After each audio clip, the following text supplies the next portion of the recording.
watching that game last night, and it's not Porzingis has had a very good year.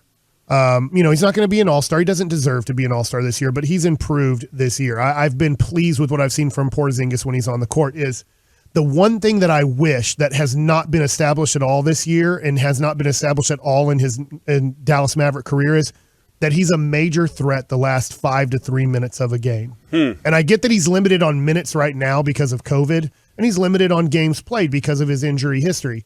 But the one thing that I wonder, if you got to hear scouting reports from other teams, do they worry about Porzingis the last 3 to 5 minutes of games? Because he doesn't really take them over. Luka can take them over.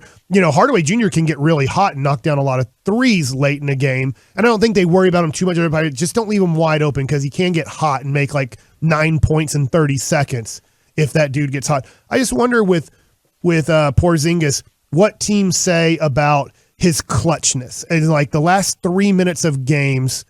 Do they worry about him? Because that would be another step the Mavs need to take. I know Luka can take over a game at the end. We've seen it a zillion times in his short career, but it's like we need another guy to threaten the other team. That's fine. If you double team Luka or you force it out of his hands, we're going to find a way to get the ball to Porzingis, and he is going to destroy you if you play him one-on-one late in a game. Well, and that's why I was asking about Hardaway, because it feels like it should be Luka 1, KP 2, and you should be able to alternate depending on the game if that's the situation. If KP can be that guy late in the game that can put the points in, the easy points to either chip away, get the fouls, slow it down, whatever you need to do. That way Luka doesn't have to be that guy all the time, and that helps. Now, Mike, I remember there was a time when it was the triplets with the big three with Finley, and you had Nash and Dirk, and a lot of people were like, well, who takes that shot?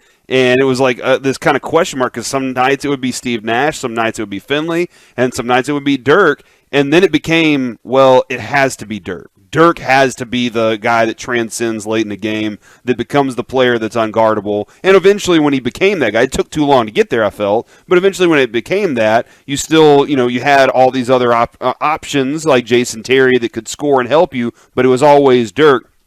It's always going to be Luka.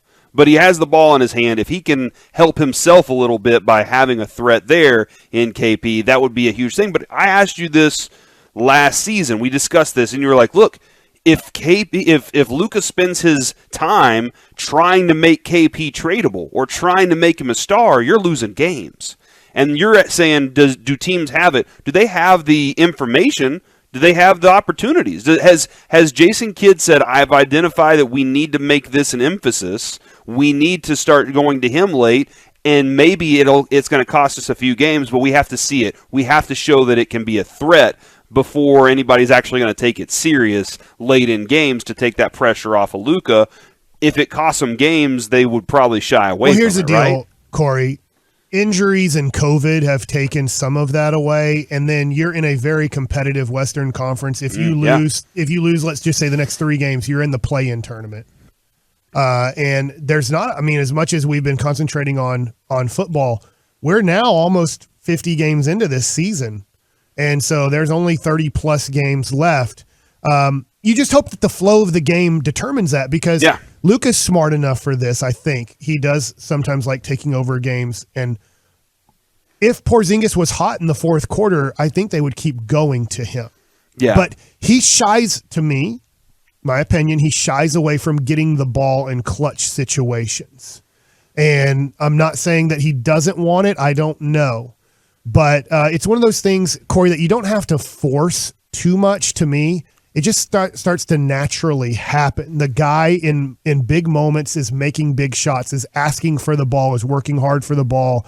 Now, the other thing, too, is because we play at such a slow pace, everything does have to be a half-court set. And I know, Reggie, maybe for another time, because we're out of time, is you were crunching some numbers on the New York Knicks of last year and the Dallas Mavericks of this year. And when you play at such a slow pace, sometimes come playoff time, if another team can figure you out, and in a lot of your half-court situations, you don't have any more tricks in the bag except to play hard. Yeah, well, maybe we can get into that one on Monday. I'll tease that one for Monday, Mike. I'm just maybe. So what you're saying then?